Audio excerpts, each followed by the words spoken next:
Hello, student. Welcome back to chemistry class with your teacher शरद गुप्ता। बच्चों, electrochemistry में आज हम इस सेकंड लेसन में एक बहुत इंपॉर्टेंट टॉपिक पढ़ने वाले हैं और जिसका नाम है SHE यानी शी। राइट बच्चों, शी का मतलब, हाँ आप गलत ना समझें, शी का मतलब है यहाँ पे स्टैंडर्ड हाइड्रोजन इलेक्ट्रोड। राइट, तो S for standard, H for hydrogen, E for electrode. तो बच्चों ये स्टैंडर्ड हाइड्रोजन इलेक्ट्रोड और इससे रिलेटेड जो डिस्कशन है वो आज हम पढ़ने वाले हैं और बहुत ही इंपॉर्टेंट डिस्कशन है। और मैं आपको फिर एक बार बता दूं बच्चों कि ये जो हम आज डिस्कस करने वाले हैं इसका काफी ज्यादा इम्पैक्ट आपको इनऑर्गेनिक केमिस्ट्री में भी मिलता है, क्योंकि इलेक्ट्रोड पोटेंशियल्स और काफी सारी चीजें जो हैं वो आपस में रिलेटेड हैं। तो उसको ध्यान से आप देखिएगा बच्चों। पर जो सबसे पहले हम बात करेंगे कि हमने लास्ट टाइम पे जो डेनियल सेल में कि ये जो सेल पोटेंशियल हमने यूज किए थे कैलकुलेशन में, जो इलेक्ट्रोड पोटेंशियल हमने कैलकुलेट यूज किए थे कैलकुलेशन में, ये इलेक्ट्रोड पोटेंशियल जो है आखिर कहाँ से ओरिजिनेट होते हैं, ये वैल्यू कहाँ से आती है और किस तरीके से हमको ये वैल्यू का टेबल जो है मिलता है और हम इसे किसी भी सेल का सेल पोटेंशियल कैलकुलेट कर सकते हैं। तो बच्चों आज हम जानने जा रहे हैं कि इस इलेक्ट्रोड पोटेंशियल को कैसे मेजर करते हैं। राइट, तो कुछ पॉइंट है बेटा। Standard electrode potential is measured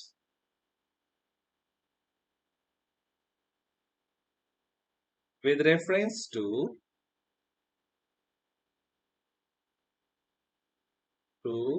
standard hydrogen electrode, यानी स्टैंडर्ड हाइड्रोजन इलेक्ट्रोड को एज ए रेफरेंस मान के बच्चों बाकी सारे इलेक्ट्रोड की वैल्यूज जो है वो एक्सप्रेस की गई हैं। राइट, स्टैंडर्ड हाइड्रोजन इलेक्ट्रोड यानी SHE का अगर हम बात करें बच्चों, तो SHE के लिए जो है जो नेसेसरी कंडीशन है कि standard temperature which is 298 kelvin. अगर प्रेशर है, क्योंकि इसमें हम गैस यूज कर रहे हैं बच्चों, तो गैस का प्रेशर 1 एटमॉस्फेयर और जो कंसेंट्रेशन है इलेक्ट्रोलाइट का वो 1 मोल पर डीएम क्यूब, या जिसको हम 1 मोल पर लीटर या हम इसको 1 मोलर कंसेंट्रेशन कहते हैं, वो होना चाहिए। राइट, तो सबसे पहले बच्चों हम स्टैंडर्ड हाइड्रोजन इलेक्ट्रोड का एक कंस्ट्रक्शन यानी कैसे बना होता है और इसमें क्या क्या चीजें होती हैं वो हम लोग ध्यान से देख लेते हैं। राइट, तो this is your construction of standard hydrogen electrode. तो बच्चों सबसे पहले इस स्टैंडर्ड हाइड्रोजन इलेक्ट्रोड में जो हमारे पास में होता है चीज, वो है एक बीकर। इस बीकर के अंदर HCl का सॉल्यूशन है और HCl के इस एक्वस सॉल्यूशन की कंसंट्रेशन है 1 मोल पर लीटर, या जिसको हम 1 m कहते हैं। इस HCl के सॉल्यूशन में बच्चों एक ही ग्लास का ट्यूब जो है वो डिप्ट होता है और एक ग्लास के ट्यूब में बच्चों एक तरीके से एक तरफ से जो है वो गैस की एंट्री के लिए एक ओपनिंग है और यहां से हाइड्रोजन गैस यहाँ पे प्रोवाइड की जाती है और हाइड्रोजन गैस का जो प्रेशर है वो 1 एटमॉस्फेयर रखा जाता है। राइट, एक प्लैटिनम के पीस को ऊपर से हैंग किया जाता है और इसको एसिड के कांटेक्ट में बच्चों लाया जाता है। राइट, प्लैटिनम का जो ये हमारा इलेक्ट्रोड है बच्चों, इसकी एक खासियत होती है कि ये अपनी सरफेस पे हाइड्रोजन गैस को एड्सॉर्ब कर सकता है। राइट बच्चों, ये आप देख रहे हैं ना, ADSORB एड्सॉर्ब। ये एड्सॉर्ब जो है वो आपका एक पूरा टॉपिक है एड्सॉर्प्शन सरफेस केमिस्ट्री में, ये आगे पढ़ेंगे। तो इसका स्पेलिंग ADSORB एड्सॉर्ब ही होता है। इसमें हाइड्रोजन सरफेस पे जो है वो इस प्लैटिनम के अटैच हो जाता है। तो यहाँ इस इलेक्ट्रोड में बच्चों कौन कौन सी केमिकल रिएक्शन पॉसिबल है। तो हाइड्रोजन इलेक्ट्रोड में जो दो चीजें हैं, जो दो स्पीशीज जो आपस में कांटेक्ट में है, that is hydrogen gas, right, and hydrogen ion. तो जो हमारा हाइड्रोजन इलेक्ट्रोड है बच्चों, इसमें जो रिएक्शन पॉसिबल है कि it can undergo as a reduction, यानी ये इलेक्ट्रॉन एक्सेप्ट भी कर सकता है, और it can undergo as oxidation also, right. तो when it undergoes reduction, at that time the reaction which takes place is 2H positive plus 2 electron is equal to H2. Right now somebody is giving electron, कहीं से electron accept कर रहा है, और इसके जो H positive ion इस solution में बच्चों available है, यहाँ पे ये H positive ion इस electron को accept करके यहाँ पे reduction undergo कर रहे हैं, right? So this time standard hydrogen electrode is showing the process of reduction. इसके साथ साथ बच्चों ये ऑक्सीडेशन एंड का भी काम कर सकता है। किस तरीके से, ऊपर वाली रिएक्शन को अगर हम रिवर्स कर दें बच्चों, तो H2 is equal to 2H positive plus 2 electron. तो this is the reaction in which hydrogen is losing electron, तो ऑक्सीडेशन एंड की तरह काम कर रहा है। तो यहाँ पे standard hydrogen electrode as a oxidation end की तरह काम करता है। टेम्परेचर जो है, जैसा मैंने आपको बताया, 298 केल्विन यानी स्टैंडर्ड टेम्परेचर मेंटेन किया गया है। प्रेशर जो है आप देख सकते हैं बच्चों, 1 एटमॉस्फेयर पे इस हाइड्रोजन गैस को यहाँ पे मेंटेन किया गया है, और जो इलेक्ट्रोलाइट का सॉल्यूशन है उसको भी 1 मोल पर लीटर पे मेंटेन किया गया है, यानी कि इसकी स्टैंडर्ड कंसंट्रेशन ये है। अब सबसे इंपॉर्टेंट बात बच्चों जो आती है वो ये कि स्टैंडर्ड हाइड्रोजन इलेक्ट्रोड, चूंकि ये खुद ही स्टैंडर्ड है बच्चों, तो इसको एक आर्बिट्ररी वैल्यू यानी अपनी तरफ से हमको एक वैल्यू फिक्स करनी होती है। वो क्या है, हम इसका standard reduction potential hydrogen electrode का जो देते हैं बच्चों, E naught H positive oblique H2, जो इस रेफरेंस इलेक्ट्रोड का वैल्यू फिक्स किया गया है, दैट इज 0.0 वोल्ट, राइट। ये कहीं कोई एक्सपेरिमेंटल मेजरमेंट नहीं है बच्चों, क्योंकि हमने इसको रेफरेंस माना है, इसको हमने एक स्टार्टिंग पॉइंट माना है, और इसके कंपैरिजन में बाकी सारे इलेक्ट्रोड का पोटेंशियल हमको मेजर करना है, एक्सप्रेस करना है, इसको एज ए रेफरेंस लेना है। तो इसको ये वैल्यू हमने अपनी तरफ से दी है, यानी कि स्टैंडर्ड हाइड्रोजन इलेक्ट्रोड का वैल्यू हमेशा 0 ही रखा जाएगा, राइट। एक और चीज जो बच्चों आपको देखनी है कि हम इस इलेक्ट्रोड को सिंबॉलिकली कैसे एक्सप्रेस कर सकते हैं, राइट। इसमें प्लैटिनम का जो रोल है वो जस्ट एज ए सरफेस है, तो प्लैटिनम सॉलिड यहाँ पे आ गया। जो दो स्पीशीज आपस में इंटरेक्ट कर रही हैं, that is H positive and H2, क्योंकि हमको यहाँ पे रिडक्शन दिखाना है, तो H पॉजिटिव एक्वस, राइट। इसका कंसंट्रेशन जितना भी है वो हम यहाँ पे लिख सकते हैं, अगर स्टैंडर्ड है तो ये 1m होगा बच्चों, राइट। और ये किस में कन्वर्ट हो रहा है, ये H2 में, और H2 का जो कंसंट्रेशन है, गैस का कंसंट्रेशन उसके प्रेशर के टर्म्स में लिखा जाता है बच्चों। तो इसको हम इस तरीके से एक्सप्रेस कर सकते हैं। तो ये हाइड्रोजन का इलेक्ट्रोड जो इस समय रिडक्शन रिएक्शन शो कर रहा है, उसको हम इस तरीके से देख सकते हैं, राइट।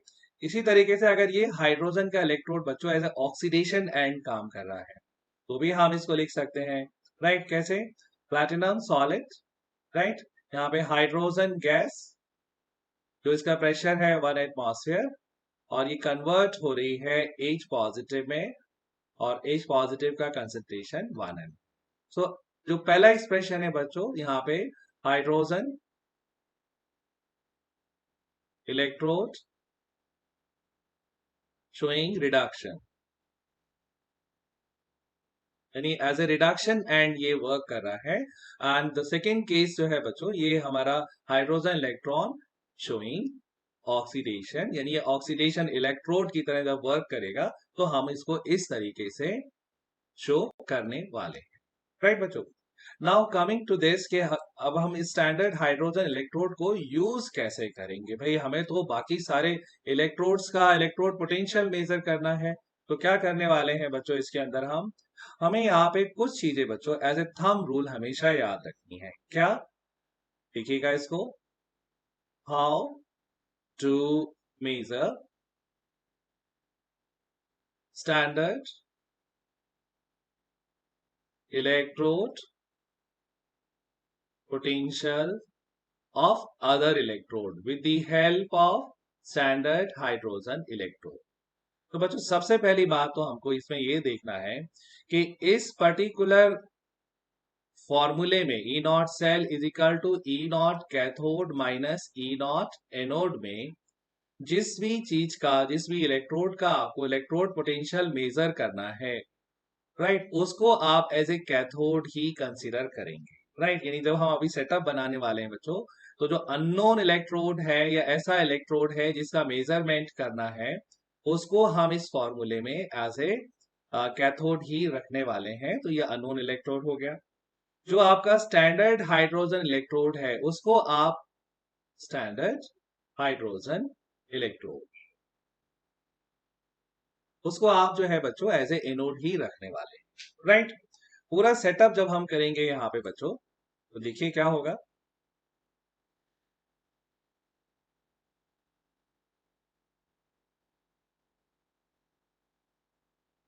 ये आपका स्टैंडर्ड हाइड्रोजन इलेक्ट्रोड हो गया।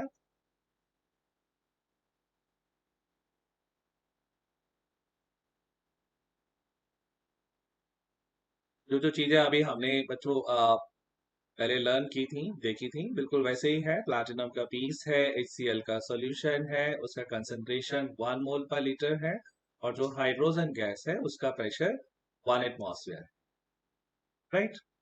इस इलेक्ट्रोड को बच्चों हम यहाँ पे कनेक्ट कर देंगे उस अननोन इलेक्ट्रोड से जिसका हमको इलेक्ट्रोड पोटेंशियल निकालना है,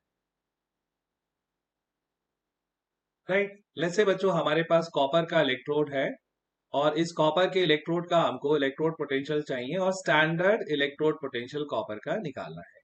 तो कॉपर को हम कॉपर के ही एक्वस सॉल्यूशन में, यानी कॉपर सल्फेट एक्वस में डिप कर देंगे, और इस कॉपर सल्फेट का जो हमारा कंसंट्रेशन है वो 1 मोल पर लीटर। और चूंकि हमको स्टैंडर्ड कॉपर का इलेक्ट्रोड पोटेंशियल चाहिए, तो टेम्परेचर भी बच्चों हमने यहाँ पे 298 केल्विन मेंटेन किया। बीच में जो हमारा एक्सटर्नल सर्किट है, तो यहाँ पे हमने एक वोल्ट मीटर भी लगा दिया है। अब इस पूरी कॉम्बिनेशन का जो हमने अरेंजमेंट तैयार किया है बच्चों, जो भी इलेक्ट्रोड पोटेंशियल का डिफरेंस आने वाला है वो इस वोल्ट मीटर में पता लगेगा, राइट। अगर हम ऊपर का फॉर्मूला देखें बच्चों, तो जो कैथोड है वो हमारा अननोन इलेक्ट्रोड होना चाहिए, जो कि हमारा कॉपर हो गया। So copper is acting as a cathode and hydrogen shall work as a anode, right। जो हम यहाँ पे फॉर्मूले में वैल्यू पुट करने वाले हैं, वो कैथोड जो है हमारा अननोन रहेगा, और हाइड्रोजन जो है वो यहाँ पे हम एज ए एनोड पुट करने वाले हैं, राइट। तो E naught cell is equal to E naught cathode minus E naught anode. Cathode क्या है आपका? कॉपर है बच्चों। तो कॉपर का रिएक्शन जो हम यहाँ कंसीडर कर रहे हैं कि copper 2 positive plus copper solid minus hydrogen का electrode H positive oblique H2, right. दोनों का हमने कंसीडर किया कि रिडक्शन पोटेंशियल जो है वो हमको यहाँ पे इसमें रखना है, राइट बच्चों। तो E नॉट सेल कितना आएगा वो हमको ये बताएगा कि कॉपर के इलेक्ट्रोड का कितना पोटेंशियल है। कैसे बच्चों? देखिए, हमको मालूम है कि हाइड्रोजन का जो हमने स्टैंडर्ड हाइड्रोजन इलेक्ट्रोड का जो वैल्यू अभी अभी हमने लर्न किया था वो कितना था? 0 वोल्ट था, राइट। तो हम यहाँ पे E naught copper 2 positive oblique copper, और यहाँ पे लिख देंगे हम 0 वोल्ट, राइट। ये 0 हो गया। तो यहाँ पे जो भी वैल्यू हमारी वोल्ट मीटर से आएगी, इस वाले वोल्ट मीटर से बच्चों, राइट, तो इस वोल्ट मीटर का जो भी वैल्यू आएगा उस वैल्यू को हम यहाँ पे इसको लिखने वाले हैं, ठीक। तो ये वैल्यू एक्सपेरिमेंटल वैल्यू है, ऑब्जर्वेशन से आएगी, और ये कितनी आती है एक्सपेरिमेंट से बच्चों? ये आएगी प्लस 0.34 वोल्ट। तो अगर हम यहाँ देखें बच्चों, तो हमारा जो कॉपर का इलेक्ट्रोड पोटेंशियल आ गया E naught Cu2 positive oblique Cu is equal to plus 0.34 volt, right. तो यहाँ पे कॉपर इलेक्ट्रोड का इलेक्ट्रोड पोटेंशियल जो हम स्टैंडर्ड हाइड्रोजन इलेक्ट्रोड के रेफरेंस में मेजर कर रहे हैं बच्चों, तो दैट इज प्लस 0.34। और इसी तरीके से हम जिंक इलेक्ट्रोड को भी जो है वो रख सकते हैं। तो कैसे करेंगे हम? यहाँ पे इसी फॉर्मूले में जो अभी हमने बच्चों किया है, यहाँ पे जिंक इलेक्ट्रोड के लिए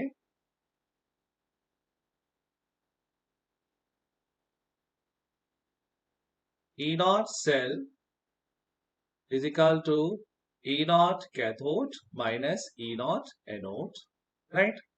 ई नॉट सेल कहाँ से आएगा, वो एक्सपेरिमेंटल वैल्यू है। यहाँ पे हम एक तरफ जिंक का इलेक्ट्रोड लगाएंगे, एक तरफ स्टैंडर्ड हाइड्रोजन इलेक्ट्रोड लगाएंगे, और जो हमारा वैल्यू आएगा उस वोल्ट मीटर से वो हम यहाँ ई नॉट सेल में लिख देंगे।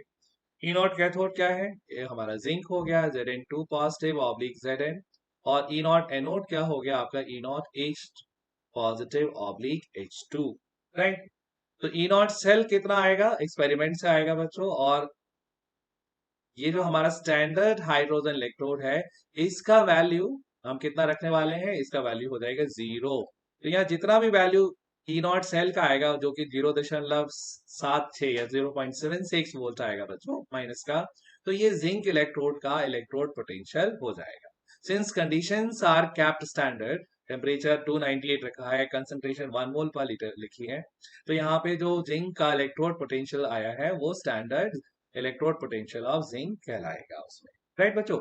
तो इस तरीके से हम किसी भी इलेक्ट्रोड का electrode potential with respect to hydrogen measure कर सकते हैं। तो अगर मैं इन तीनों इलेक्ट्रोड को एक कंपैरिजन करूं बच्चों, ये आ गया आपका ई नॉट वैल्यू, और ये आ गया आपका electrode,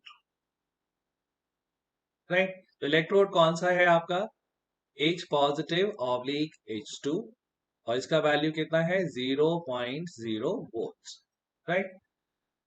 Cu2 positive oblique Cu, value कितना है आपका प्लस 0.34 वोल्ट, और Zn2 पॉजिटिव ऑब्लिक Zn, इस इलेक्ट्रोड का वैल्यू कितना आया माइनस 0.76 वोल्ट। इसका क्या मतलब है बच्चों यहाँ पे, कि कॉपर का जो इलेक्ट्रोड पोटेंशियल है, जो स्टैंडर्ड इलेक्ट्रोड पोटेंशियल है बच्चों, वो हाइड्रोजन से ज्यादा है, right, it is more than hydrogen. और जो जिंक का इलेक्ट्रोड पोटेंशियल है वो हाइड्रोजन से कम है। इन सारी वैल्यूज से हमको बहुत फर्क पड़ता है बच्चों, और इसका क्या इंपॉर्टेंस है that is we are going to learn in next discussion, right. तो अभी तक हमने यही पढ़ा कि हम बाकी सारे इलेक्ट्रोड का किस तरीके से इलेक्ट्रोड पोटेंशियल जो है वो स्टैंडर्ड हाइड्रोजन इलेक्ट्रोड के कंपैरिजन में निकाल सकते हैं, right. Now we are coming to applications of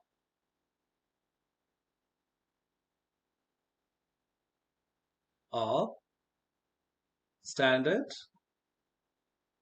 electrode potential values. तो हमारे पास में अगर सारे इलेक्ट्रोड का इलेक्ट्रोड पोटेंशियल वैल्यू हो तो हम क्या कर सकते हैं, राइट। देखिए बच्चों, सबसे पहले तो है we can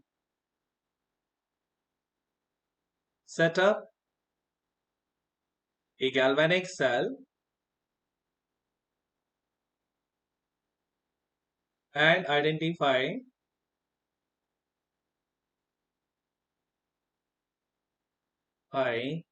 anode and cathode, right.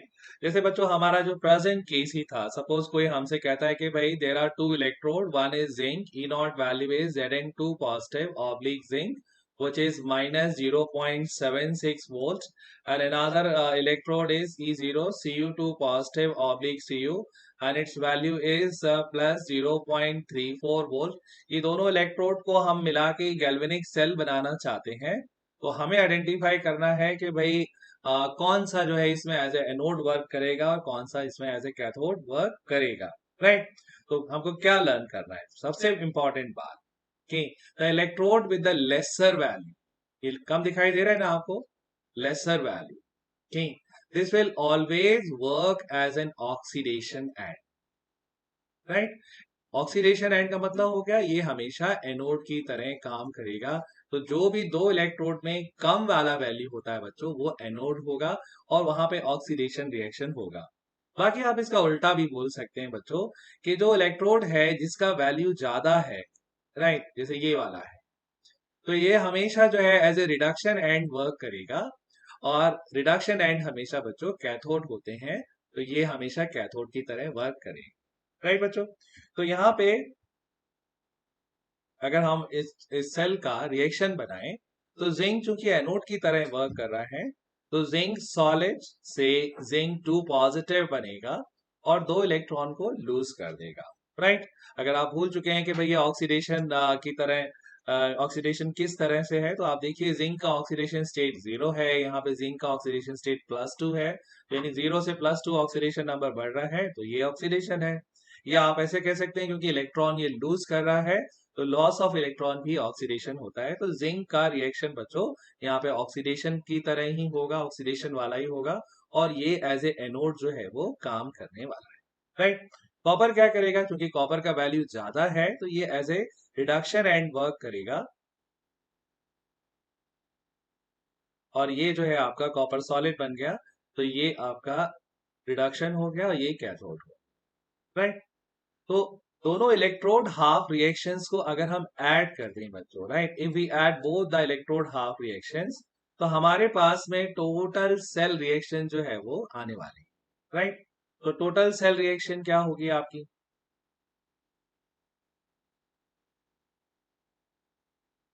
Total cell reaction will be here, जो कॉमन है दोनों साइड के वो कैंसिल कर दीजिए, बाकी सबको ऐड कर लीजिए बच्चों। तो this is going to be zinc solid plus Cu2 positive is equal to zinc 2 positive plus Cu solid, right.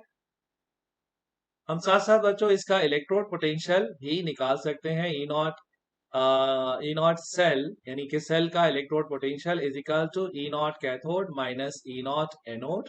तो कैथोड जो है हमारा यहाँ पे कॉपर है, जिसका वैल्यू हमको ऊपर दे रखा है +0.34, और जिंक हमारा एनोड है, इसका वैल्यू है -0.76 volt,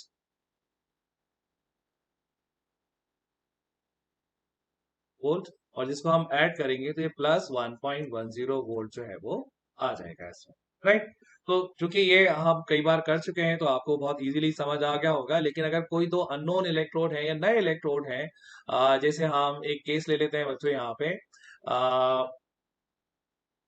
copper and silver electrode, right. आपको कुछ नहीं मालूम है, बस दोनों इलेक्ट्रोड का स्टैंडर्ड इलेक्ट्रोड पोटेंशियल दे रखा है, Cu2 positive oblique Cu solid is equal to +0.34 volt, and E naught Ag positive oblique Ag is equal to +0.80 volt. बस ये दो वैल्यू दे रखी है, और हमको हमारा एग्जामिनर पूछ रहा है कि भाई ये दोनों इलेक्ट्रोड को यूज करके गैल्वेनिक सेल बनाओ। नंबर 1, इसमें एनोड और कैथोड आइडेंटिफाई करो, दोनों एनोड और कैथोड की टोटल सेल रिएक्शन लिखो, फिर सेल का टोटल रिएक्शन लिखो, और इसका इलेक्ट्रोड पोटेंशियल कैलकुलेट करके दिखाओ। तो जैसे हमने ऊपर किया बच्चों वैसे कर सकते हैं। इन दोनों वैल्यूज में ज्यादा क्या है, 0.34 या +0.80, तो इसमें ज्यादा है हमारा सिल्वर, तो सिल्वर जो है ज्यादा होने की वजह से एज ए कैथोड वर्क करेगा, राइट। और कॉपर यहाँ पे चूंकि सिल्वर से कम है, तो this is going to work as a anode. Anode are always oxidation end बच्चों, और cathodes are always reduction end, याद रखिएगा इसका। तो हम क्या करने वाले हैं, we will make now the two half electrode reaction, right, half electrode reaction.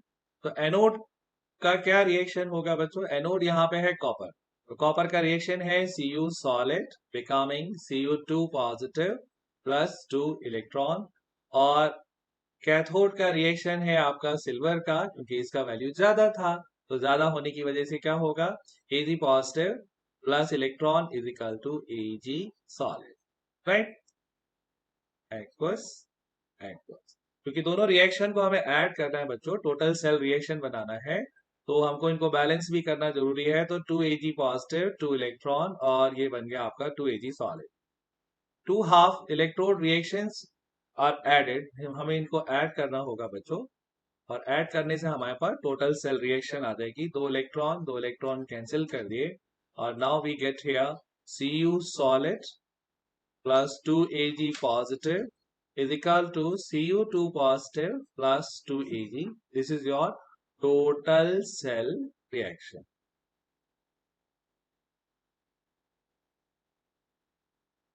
Right. अब इसके साथ में बच्चों हमको इसका सेल पोटेंशियल भी फाइंड आउट करना है, स्टैंडर्ड सेल पोटेंशियल निकालना है भाई लोगों।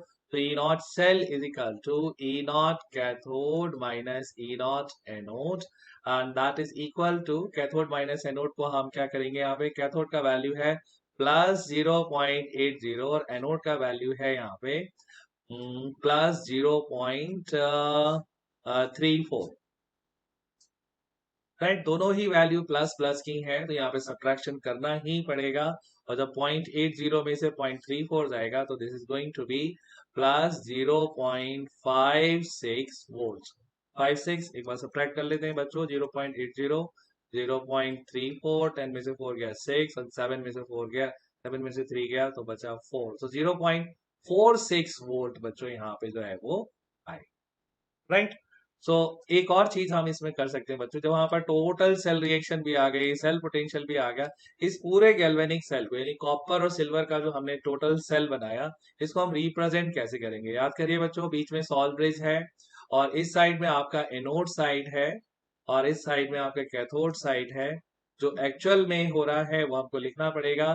तो एनोड कौन है यहाँ पे, anode is your copper and copper is becoming copper solid to copper 2 positive aqueous, और कैथोड साइड कौन है, सिल्वर, तो silver is undergoing reduction Ag positive aqueous becoming Ag solid, right. तो ये हमारा इसका सेल का सिंबॉलिक रिप्रेजेंटेशन होता है बच्चों, ये भी हमें बहुत जरूरी है आना, राइट, क्योंकि आगे जाके बहुत जगह इसका यूज आने वाला है। ओके बच्चों, तो इलेक्ट्रोड पोटेंशियल का यूज नंबर 1 क्या हुआ, यूज नंबर 1 हुआ कि हम इलेक्ट्रोड पोटेंशियल को यूज करके एक सेल को सेटअप कर सकते हैं, इलेक्ट्रोड रिएक्शन लिख सकते हैं, टोटल सेल रिएक्शन लिख सकते हैं, एनोड कैथोड आइडेंटिफाई कर सकते हैं, सेल पोटेंशियल कैलकुलेट कर सकते हैं। दूसरा जो और बहुत इंपॉर्टेंट यूज है बच्चों, the second use of electrode potential, कि we can compare stability of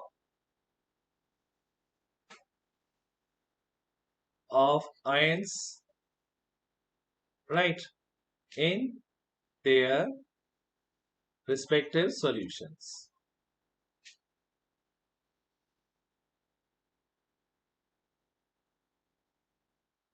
right बच्चों। तो यहाँ पे मुझे आपको एक दो एग्जांपल ले लेते हैं जिससे आप ऊपर के सेंटेंस को समझ सकें बच्चों। हमारे पास में एक है reaction Ag positive plus electron is equal to Ag, यानी ये हमारा सिल्वर का इलेक्ट्रोड रिएक्शन दे रखा है और E not Ag positive oblique Ag, ये वैल्यू है बच्चों प्लस 0.80 वोल्ट, राइट। हमारे पास दूसरा इलेक्ट्रोड है Cu2 positive plus 2 electron is equal to Cu solid और इसका इलेक्ट्रोड पोटेंशियल दे रखा है E naught Cu2 positive oblique Cu is equal to plus 0.34 volt. अब बच्चों यहाँ पे जो हमको एक नई चीज, बहुत इंपॉर्टेंट चीज समझनी है कि higher electrode potential value means more stability of reduced form, यानी जितना ज्यादा आपका स्टैंडर्ड इलेक्ट्रोड पोटेंशियल वैल्यू होगा, रिड्यूस्ड फॉर्म की स्टेबिलिटी उतनी ही ज्यादा होगी। जितना बड़ा इलेक्ट्रोड पोटेंशियल उतनी ही रिड्यूस्ड फॉर्म की स्टेबिलिटी क्या होगी, ज्यादा। तो यहाँ पे हमारे पास वैल्यू क्या है, प्लस 0.8 एंड प्लस 0.34, बड़ा कौन है, ये।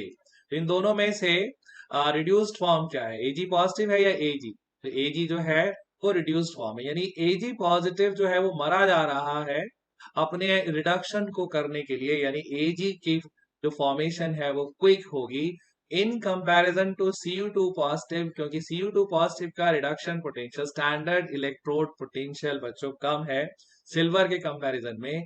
तो रिड्यूस्ड फॉर्म जो है वो सिल्वर का होगा ज्यादा स्टेबल, ज्यादा जल्दी बनेगा, और रिड्यूस्ड फॉर्म कॉपर का उतनी जल्दी नहीं बनेगा। तभी तो बच्चों हम इन दोनों रिएक्शंस को जब कंबाइन करते हैं तो हम सिल्वर को तो रिडक्शन रिएक्शन शो कराते हैं क्योंकि इसका इलेक्ट्रोड पोटेंशियल ज्यादा है तो ये फटाक से रिड्यूस हो जाएगा, लेकिन कॉपर और सिल्वर को जब साथ में रखते हैं तो कॉपर जो है फिर रिडक्शन शो नहीं करता है, क्योंकि कॉपर का रिड्यूस्ड फॉर्म उतना स्टेबल नहीं होता है जितना कि सिल्वर का होता है। तो जिसका रिड्यूस्ड फॉर्म ज्यादा स्टेबल होगा वो रिडक्शन करेगा, वो रिडक्शन करके जो है वो अपने आप को एज ए कैथोड बना लेगा। और जिसका इलेक्ट्रोड पोटेंशियल बच्चों ज्यादा नहीं है, उसका रिड्यूस्ड फॉर्म स्टेबल नहीं होगा, तो वो रिडक्शन भी शो नहीं करेगा। वो क्या करेगा, वो ऑक्सीडेशन शो करेगा, वो एनोड जो है वो बन जाएगा।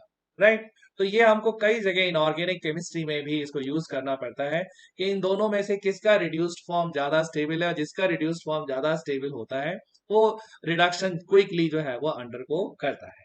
राइट। नेक्स्ट जो है बच्चों एप्लीकेशन है ये कि who will act as an oxidizing agent।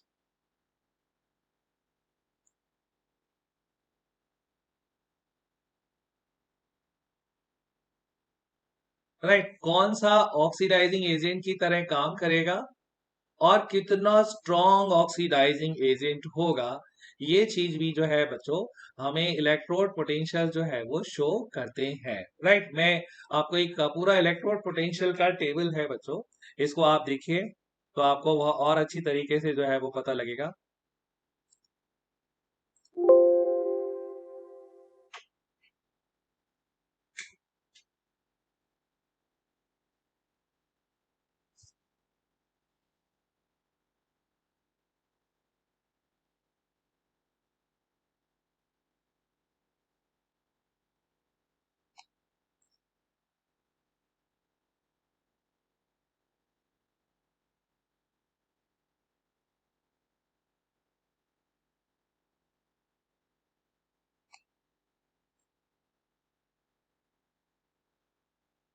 हाँ बच्चों, ये टेबल जो है ये इलेक्ट्रोकेमिकल सीरीज यानी सारे इलेक्ट्रोड को जो है इन्होंने अरेंज किया हुआ है, और सबसे ऊपर रखा है वो जिसकी वैल्यू सबसे ज्यादा है, और सबसे नीचे रखा है उसको जिसकी वैल्यू सबसे कम है। तो बच्चों यहाँ गौर से देखिए, ऊपर कौन है, ऊपर है आपका फ्लोराइड, फ्लोरीन प्लस 2 इलेक्ट्रॉन यानी F2 plus 2 electron is equal to 2F negative, और इसका E0 यानी स्टैंडर्ड इलेक्ट्रोड पोटेंशियल दे रखा है प्लस 2.87 वोल्ट। जी हाँ बच्चों, तो ये सबसे बड़ा जो स्टैंडर्ड इलेक्ट्रोड पोटेंशियल है, राइट, वो फ्लोरीन का है, दैट इज प्लस 2.87। और सबसे कम किसका है वो भी देखिए आप, सबसे कम वैल्यू दे रखी है बच्चों,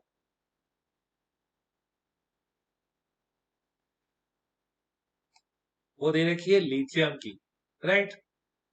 Li positive plus electron, Li positive plus electron is equal to Li solid, इसका जो स्टैंडर्ड इलेक्ट्रोड पोटेंशियल दे रखा है -3.05 वोल्ट है।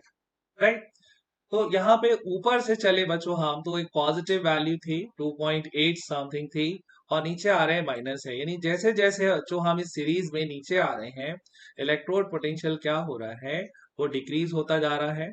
और डिक्रीज होने के बाद में यहाँ जीरो पहुंचेगा, देखिए जो स्टैंडर्ड हाइड्रोजन इलेक्ट्रोड है वो जीरो, और उसके बाद में निगेटिव वैल्यू भी बन जाएगा। तो यहाँ पे सबसे ज्यादा रिड्यूस होने की जो कैपेसिटी है वो किसकी है, कौन सबसे ज्यादा रिड्यूस होना चाहता है। राइट।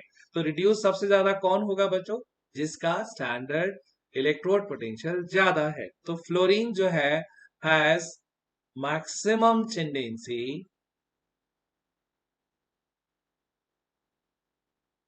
To undergo reduction. तो फ्लोरीन है बच्चों वो सबसे ज्यादा उसका रिडक्शन होने का उसे शौक है, कैपेसिटी है, कैपेबिलिटी है, वो फटाक से इलेक्ट्रॉन पकड़ती है और रिड्यूस हो जाती है। जो सबसे ज्यादा रिड्यूस होगा बच्चों वो बेस्ट ऑक्सीडाइजिंग एजेंट होगा। तो this is the best oxidizing agent in the full series. हम पूरी पीरियोडिक टेबल में भी अगर सारे अपने 200 प्लस एलिमेंट्स को भी देखें बच्चों, तो फ्लोरीन जो है वो बेस्ट ऑक्सीडाइजिंग एजेंट होता है, क्योंकि इसको इलेक्ट्रॉन का बहुत ज्यादा डेस्परेशन होता है, शौक होता है इलेक्ट्रॉन को एक्सेप्ट करने का, और यही चीज इसका इलेक्ट्रोड पोटेंशियल भी वेरीफाई कर रहा है। ज्यादा इलेक्ट्रोड पोटेंशियल का मतलब होगा कि ज्यादा इसको इलेक्ट्रॉन को एक्सेप्ट करने का जो कैपेसिटी है। तो सबसे कम इलेक्ट्रॉन कौन एक्सेप्ट करेगा बच्चों, सबसे कम इलेक्ट्रॉन एक्सेप्ट करता है आपका लिथियम। राइट। तो यहाँ पे जो लिथियम है क्योंकि उसका वैल्यू बहुत ज्यादा नेगेटिव है बच्चों, ये इसको रिडक्शन आप समझ लें कि ये नहीं अंडरगो होगा। तो it will be a very bad oxidizing agent. It is a bad oxidizing agent. अब चूंकि ये वेरी बैड ऑक्सीडाइजिंग एजेंट है तो आप इसको बेस्ट रिड्यूसिंग एजेंट कह सकते हैं, राइट, क्योंकि ये इसको खुद रिडक्शन नहीं करना होता है, राइट, ये ज्यादा रिडक्शन पसंद नहीं करता है, तो ये क्या करेगा, ये ऑक्सीडेशन जो है वो शो करेगा, और ऑक्सीडेशन शो करने की वजह से it will act as a best reducing agent. तो ये वैल्यूज जो है बच्चों हमको बहुत ज्यादा यूज में आती हैं। मैं कुछ एक आपको एग्जांपल लेके जो है यहाँ पे शो करता हूँ, जिससे कि हमारा जो डिस्कशन है वो और क्लियर हो जाए। हम यहाँ पे एक इलेक्ट्रोड पोटेंशियल लेते हैं बच्चों हमारा जिंक का, राइट, और दूसरा लेते हैं हम लिथियम का। तो जिंक का जो इलेक्ट्रोड है हमारे पास में Zn2 positive plus 2 electron is equal to zinc solid, और E0 वैल्यू दे रखा है इसका माइनस 0.76 वोल्ट। दूसरा इलेक्ट्रोड बच्चों आप ले लीजिए, सपोज करिए आपका लिथियम का लिया है आपने, तो Li positive plus electron is equal to Li solid and E0 is equal to minus 3.05 volt. अब इन दोनों इलेक्ट्रोड को जब हम आपस में मिक्स कर रहे हैं और इनका अच्छा खासा कंपटीशन हो रहा है, तो क्वेश्चन जो हमारे एग्जामिनर हमसे पूछेगा बच्चों वो ये है कि number one, who will undergo oxidation, यानी इन दोनों में से किसका ऑक्सीडेशन होगा। Second, who will undergo reduction, इनमें से कौन रिडक्शन जो है वो शो करेगा। And who will act as an oxidizing agent, oxidizing agent, and who will act as an reducing agent, right. ये क्वेश्चन हमको आंसर करने हैं, right. This is question number 1, 2, 3 and 4। कैसे आंसर करें बच्चों, हमारा इलेक्ट्रोड पोटेंशियल ही हमारी हेल्प कर देगा। सबसे पहले हमको क्या करना है, इनमें से हमको ये पता लगाना है कि भैया बड़ा वैल्यू कौन सा है, -0.76 या -3.05। हाँ जी बच्चों, बड़ा वैल्यू कौन सा है, -0.76। Since it is a bigger value it will undergo reduction, तो ये रिडक्शन ही शो करेगा, यानी जिंक का क्या होने वाला है, zinc will show process of reduction. तो Zn2 positive plus 2 electron is equal to zinc solid, ये रिएक्शन होगा। तो लिथियम का क्या होगा, क्या लिथियम भी रिडक्शन शो करेगा, आंसर नो। जब एक बंदा रिडक्शन हो रहा है क्योंकि उसका वैल्यू बड़ा है, तो दूसरे इलेक्ट्रोड को केवल ऑक्सीडेशन ही शो करना पड़ेगा, क्योंकि दोनों में से एक को ऑक्सीडेशन और दूसरे को रिडक्शन अंडरगो होना होता है। तो क्या होगा यहाँ पे, Li solid will become Li single positive plus electron, right. तो पहला क्वेश्चन है हु विल अंडरगो ऑक्सीडेशन, क्या इसका आंसर मिला, हु विल अंडरगो ऑक्सीडेशन, जिसका इलेक्ट्रोड पोटेंशियल कम है बाबा, right, that will undergo oxidation. तो कम किसका है, लिथियम का है, तो lithium will undergo process of oxidation. Then who will undergo reduction, जिसका इलेक्ट्रोड पोटेंशियल बड़ा है, किसका बड़ा है बच्चों, ये बड़ा वैल्यू है, तो this will undergo reduction, right. Who will act as an oxidizing agent, oxidizing agent कौन बनने वाला है, जिसका रिडक्शन होगा ना बच्चों वही ऑक्सीडाइजिंग एजेंट होगा। So this will be your oxidizing agent, it is itself undergoing reduction, तो ये दूसरे को ऑक्सीडाइज कर रहा है।